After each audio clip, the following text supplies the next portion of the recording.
Bem, depois de uma celebração flopada do bicentenário da independência do Brasil, com direito aí à ameaça de golpe novamente, não é? Do presidente enaltecendo a sua pistolinha bereta descarregada, não vai ter jeito, eu vou ter que salvar teu feriado.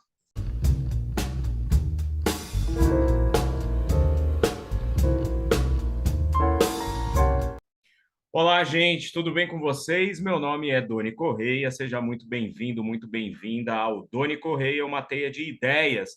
Este canal conduzido por mim, mestre e doutor em Estética e História da Arte, membro da Associação Brasileira dos Críticos de Cinema, a Abracine, e da Associação Brasileira dos Críticos de Arte, a ABCA. Antes de qualquer coisa, vamos lá para aquele ritual que eu sempre peço para vocês que ainda não estão inscritos ou inscritas, já vão se inscrevendo aí, badalando a sineta para receber as notificações, deixando o joinha e comentando bastante. Assim a gente educa o algoritmo e vai fazendo crescer esta teia de ideias. Pessoal, eu venho falar para vocês hoje aqui sobre um filme muito interessante, um filme brasileiro, um filme que merece ser redescoberto e olhado com outros olhos, embora tenha sido um dos filmes favoritos aí do general Garrastazu Médici e da sua horda ali no começo dos anos 70. Eu estou falando de Independência ou Morte, um filme, obviamente, feito a partir do tema da independência do Brasil, e que eu tenho algumas coisas aqui para falar para vocês que vão, pelo menos, mudar aí um pouco a impressão que nós temos de um filme feito no auge da ditadura militar no Brasil, numa época em que o milagre econômico era uma coisa artificial que depois viria a desmoronar numa grande crise nos anos seguintes, uma época em que a mesma ditadura fazia desaparecer em seus porões aí uma série de figuras importantes para a resistência contra o totalitarismo e a falta de democracia. E, na realidade, esse filme ele tem alguns predicados que valem a pena serem enaltecidos, porque a gente precisa sempre olhar a história em perspectiva, para entender, inclusive, a existência de filmes como Independência ou Morte, tal qual ele foi realizado na época. Muito bem, Independência ou Morte. Um filme realizado, lançado, né? Realizado e lançado, na verdade, no ano de 1972, produzido por Oswaldo Massaini. A gente já vai saber quem é essa figura maravilhosa aí da produção cinematográfica no nosso país. Dirigido por Carlos Coimbra, outra figura importantíssima, com um elenco estelar e que foi lançado justamente na celebração do Sesc Centenário da Independência do Brasil em 1972, ano, inclusive, em que o corpo de Dom Pedro I veio trasladado para o Brasil e sepultado ali no monumento que existe hoje na Praça do Museu Paulista, o Museu do Ipiranga. Seu coração ficou lá no Porto, né? O nosso governo esdrúxulo quis trazer essa herança, né? Essa relíquia mórbida agora para fazer não sei o quê, não é? Mas aquele ano de 1972 foi um ano muito importante, porque completando 150 anos da independência, o governo instalado naquele momento viu a oportunidade de colocar em pauta, né, e estabelecer como algum tipo de verdade histórica alguns mitos heróicos ligados aí a Dom Pedro I, a independência do Brasil, inclusive domesticando, né, o comportamento dos civis, né, e trazendo algum tipo de informação educativa que constaram nos livros de história durante muito tempo, inclusive até a minha geração nós aprendíamos a coisa toda ali da independência do Brasil como um ato heróico, como uma coisa suntuosa, né? Algo que, na verdade, veio pelas mãos de um homem bom, caridoso, e, obviamente, que hoje em dia a gente conhece muitos mais elementos aí dessa história que colocam em perspectiva uma série de informações que a gente aprendeu desde muito cedo. Mas eu quero falar do filme em si, né? Porque já que estamos aqui nesse Naftacine resgatando mais um filme, é importante a gente conhecer a trajetória do produtor de Independência ou Morte, que é o Oswaldo Massaini. Oswaldo Massaini, que fundou uma empresa chamada Cinedistria nos anos 50, e naquele momento, nos anos 50, ele ainda trabalhava com a distribuição de filmes estrangeiros no Brasil. Ele não era um produtor. Ele só vai se tornar, na verdade, um produtor um pouco mais adiante, no final dos anos 50, virada para os anos 60, quando nós vivemos a crise dos estúdios, né? Aqui em São Paulo, principalmente, porque a Cinedistre foi instalada ali naquela região da Santa Ifigênia, adjacências, onde depois viria a ser conhecida como Boca, Boca do Lixo, primeiro, que de lixo não tinha nada, era só, obviamente, um nome folclórico aí por conta dos arredores ali da rodoviária municipal. E a Cinedistra, então, estava instalada ali. E se aproveitando desta crise dos estúdios, o Massaini passou a produzir filmes também. Então, ele produzia e distribuía. Então, ele virou um dos produtores mais importantes aí dessa fase independente do cinema, sendo que em 1962, não é? Portanto, 60 anos atrás, ele alcança o seu ápice aí produzindo O Pagador de Promessas, de Anselmo Duarte, que também está vinculada aqui à produção de Independência ou Morte, a gente já vai saber. E o Pagador de Promessas ganha a Palma de Ouro no Festival de Cannes naquele ano, né, 1962.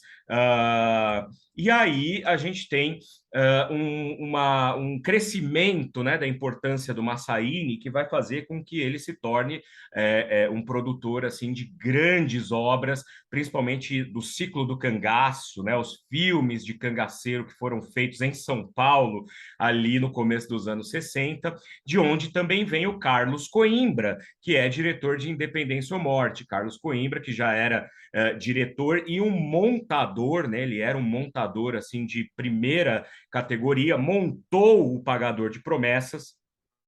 Portanto, vejam aí a importância dele. E o Oswaldo Massaini, né, quer dizer, passando a produzir obras cada vez mais ambiciosas, obviamente, quando chega ali às vésperas do quarto, do Sesc Centenário, melhor dizendo, da independência, vê na temática da independência do Brasil, a possibilidade de produzir uma grande obra mesmo, a exemplo do que havia sido o Pagador de Promessas, uma superprodução e uma superprodução comercialmente viável.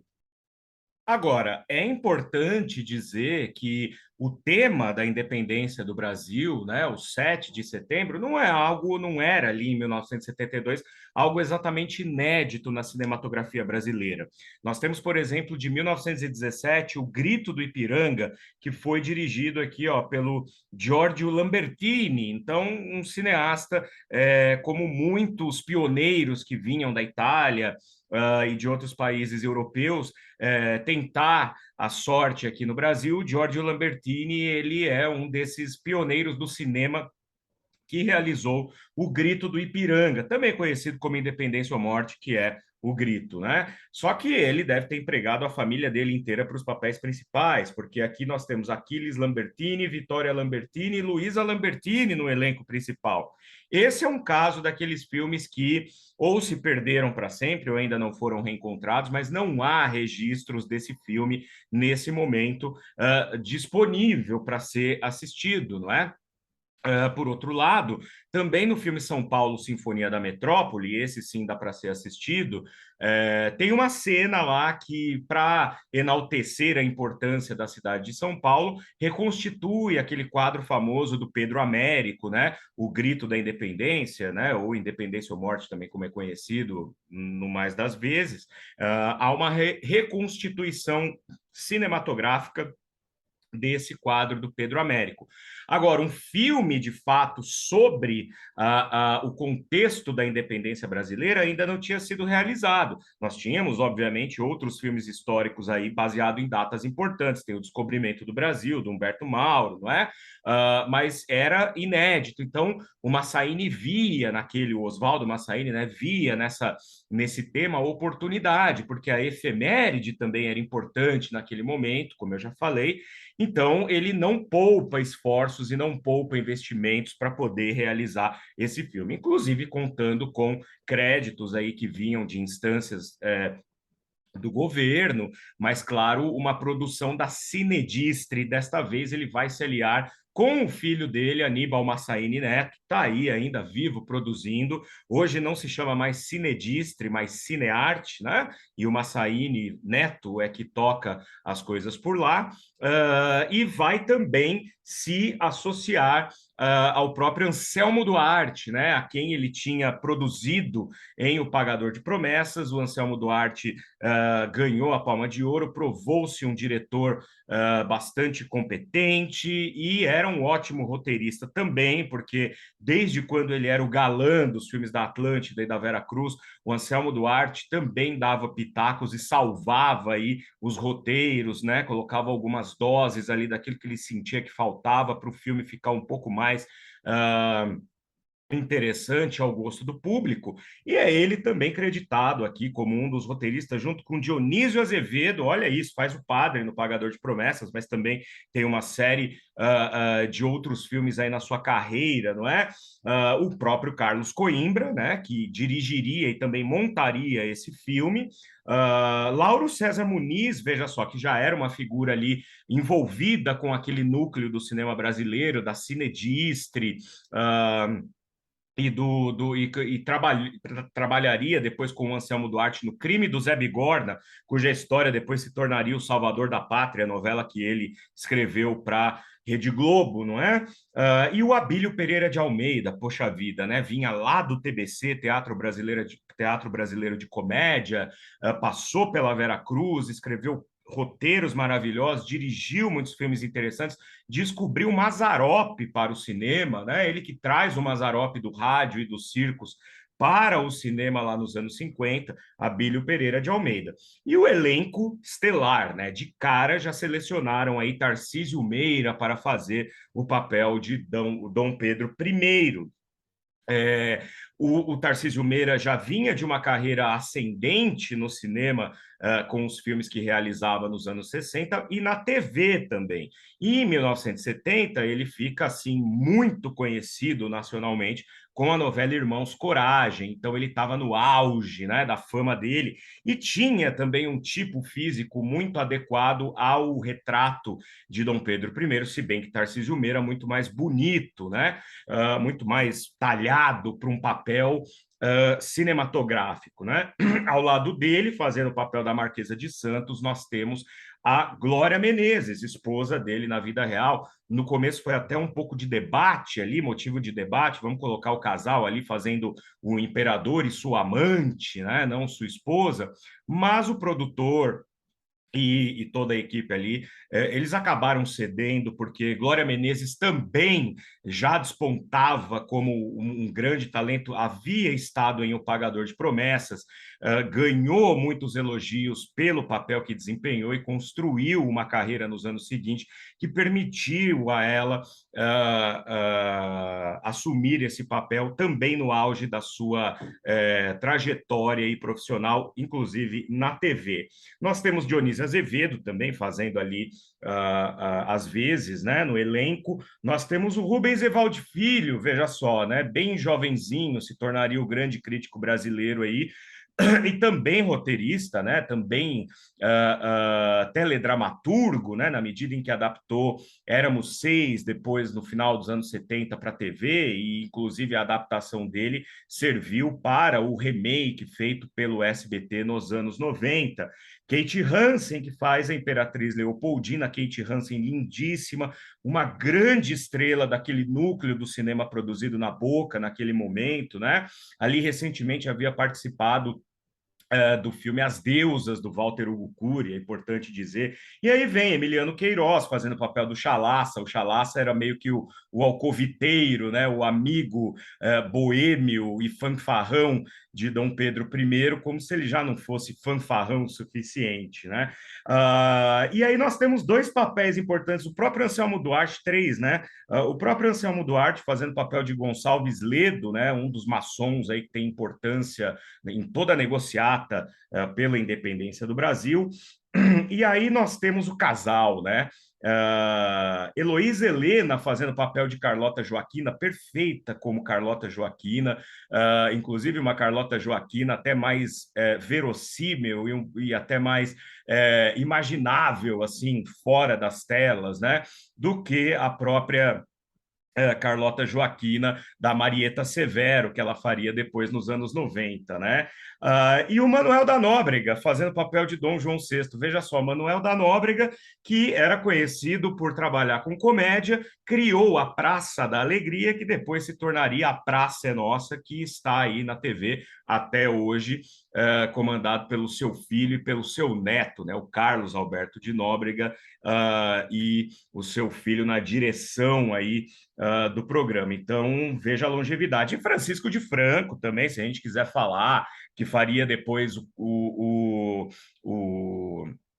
Jerônimo, o Herói do Sertão, nas novelas, né? Mas também fez o Capitão Rodrigo no cinema, dirigido pelo Anselmo Duarte, ali mais ou menos pela mesma época. Temos José Leugoy, né, no elenco, que dispensa comentários. E a equipe técnica é um azougue, né? Porque, veja, a fotografia do filme, que é brilhante, é uma fotografia viva, é uma fotografia que parece que está nos colocando dentro de verdadeiras obras de arte pintadas ali, seja por Pedro Américo, as cenas de bares, né, de tabernas ali, por onde Dom Pedro costuma frequentar durante a noite, nas farras que são mostradas ali, né, de uma maneira muito ascética, mas é mostrado esse aspecto fanfarrão e mulherengo do Dom Pedro, né, não com tanto grafismo, mas parecem quadros do Bruegel, por exemplo, né? Ou então, às vezes, a cena, né? Independência ou Morte, aquela cena que ficou imortalizada pelo quadro do Pedro Américo, parece que é transplantada assim para o filme do Carlos Coimbra, com uma precisão de cores e de textura que só o fotógrafo Rudolf Itchey, ou Rudolf Ixey, como era chamado, eu aprendi a pronúncia correta com uma amiga pesquisadora húngara, né? Porque o Rudolf Itchey era húngaro, então ela dizia Rudolf Itchey, né? E o Itchey, na verdade, ele já vinha desde a época da Vera Cruz e trabalharia com o próprio Walter Hugo Cury durante muito tempo. Um dos câmeras dessa produção é Antônio Meliandi, né? O Antônio Meliandi, que depois seria diretor de fotografia e câmera também em vários filmes aí do Cury e da Boca, né? Quer dizer, da produção da Boca. Portanto, vocês já estão percebendo aí que é uma superprodução saída meio que da Boca, de onde as pessoas diziam que só saíam filmes pornográficos, que só saíam comédias eróticas pornochanchadas, né? Não é bem assim, né? Como vocês estão vendo. Mas a gente ainda tem mais nomes importantes a serem destacados aqui, né? Porque na produção, na gerência de produção, quer dizer, na produção do filme mesmo, atuando ali para viabilizar a realização do filme, nós ainda tínhamos, olá, Sil Farney, e o Sil Farney era super amigo do Anselmo Duarte desde a época da Atlântida, né? Irmão de Dick Farney, grande cantor e também ator daquele momento, né? O Oswaldo de Oliveira, que estava por ali já começando sua carreira também, Pedro de Alcântara também é uma pessoa importante de destacar aqui, que estava no departamento de música do filme, não é? De qualquer maneira, como vocês veem, nós tínhamos nomes importantes ali na realização deste filme Independência ou Morte. E o filme, por ser dirigido pelo Carlos Coimbra, tem uma característica muito interessante. O Carlos Coimbra sempre foi um diretor pragmático na forma de decupar um filme.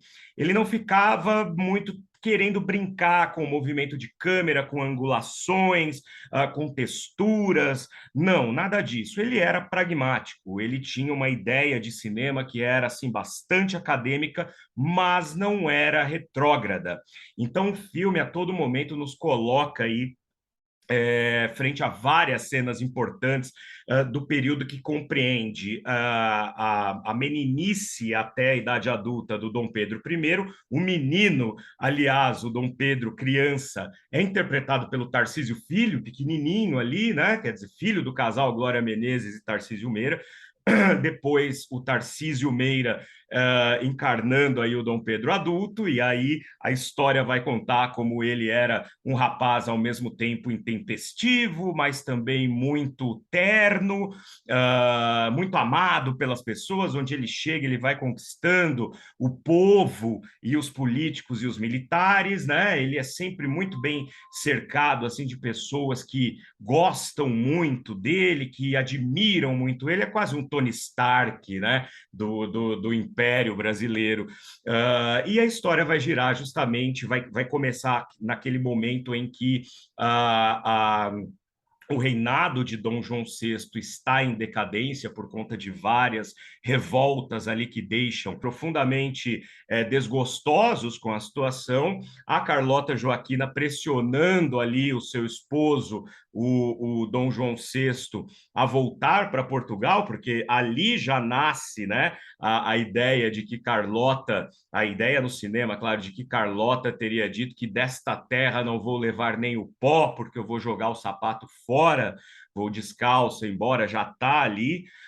E aí nós vemos Dom Pedro se tornar príncipe regente, né?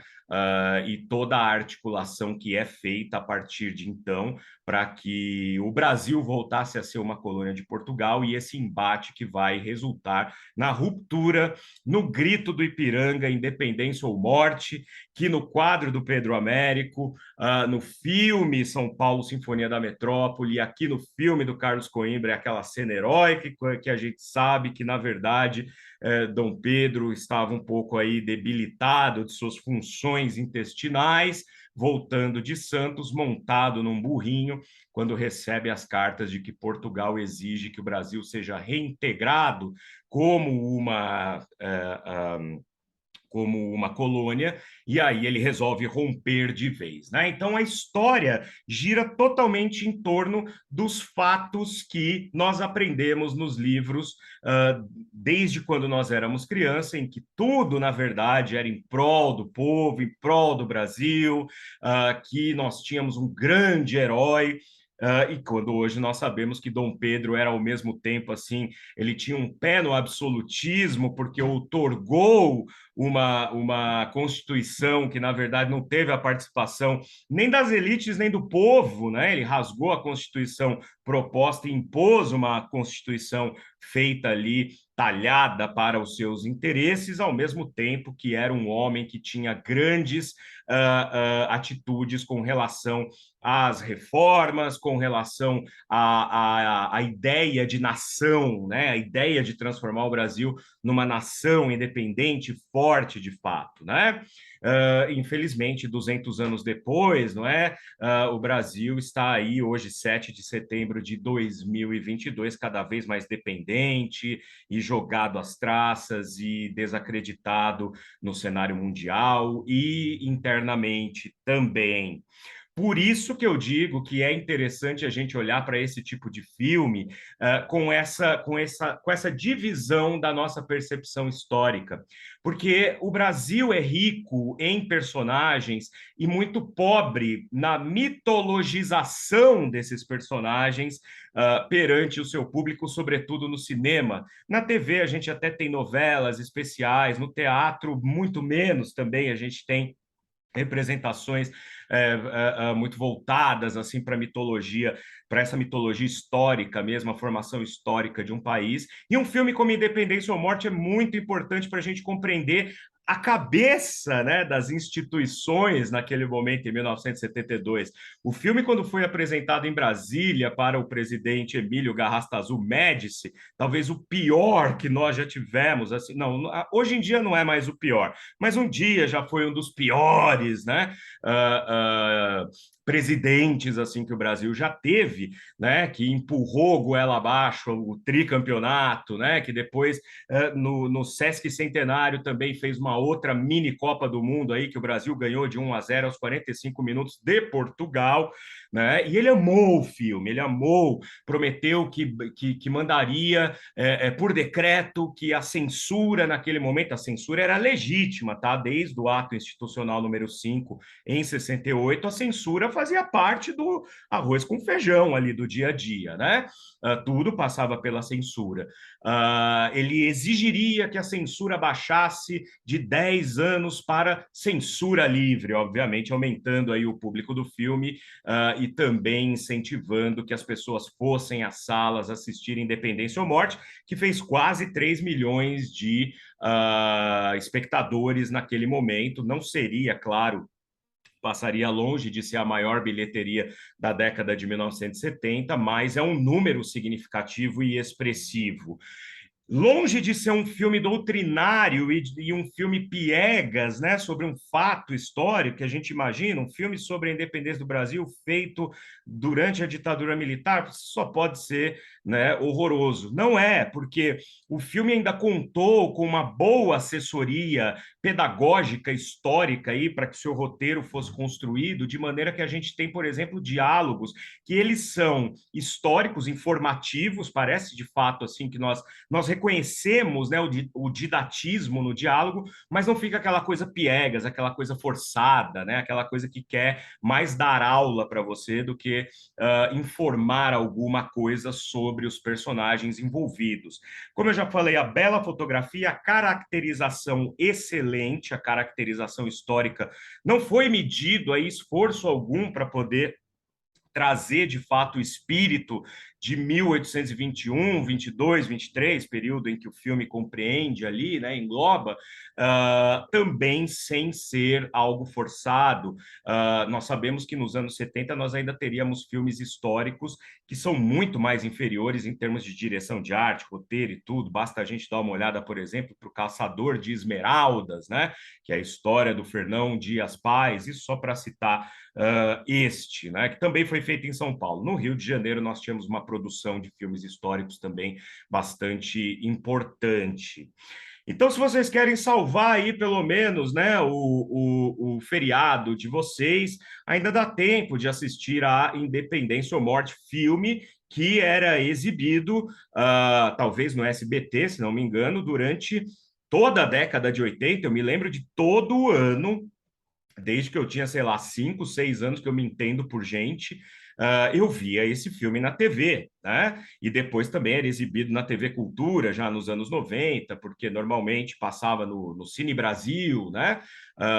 E em outros programas. Vale muito a pena assisti-lo, obviamente sabendo que se trata de uma fabulação em torno de dados históricos que são sempre imprecisos. Sempre nós estamos descobrindo coisas novas sobre a historicidade, né, do nosso país, mas esse filme tenta se concentrar naquilo que os norte-americanos sempre fizeram, né? Transformar em algo heróico, algo grande, um fato que teve pouca relevância naquele momento, ou que a relevância também se deu por outros aspectos que nem tão heróicos assim. Mas vale muito a pena ver, porque a gente consegue olhar em perspectiva. Muito obrigado a vocês. De novo, inscrevam-se aí embaixo, badalem a sineta, deixem o seu joinha, comentem muito aí embaixo. Já viram o filme Independência ou Morte? Gostaram, não gostaram? Gostam do Tarcísio Meira fazendo ali um Dom Pedro I muito mais bonito que o original, a Glória Menezes, uma Marquesa de Santos muito mais pomposa que a original, não é? Conta para mim e nos vemos no nosso próximo vídeo. Tchau, tchau.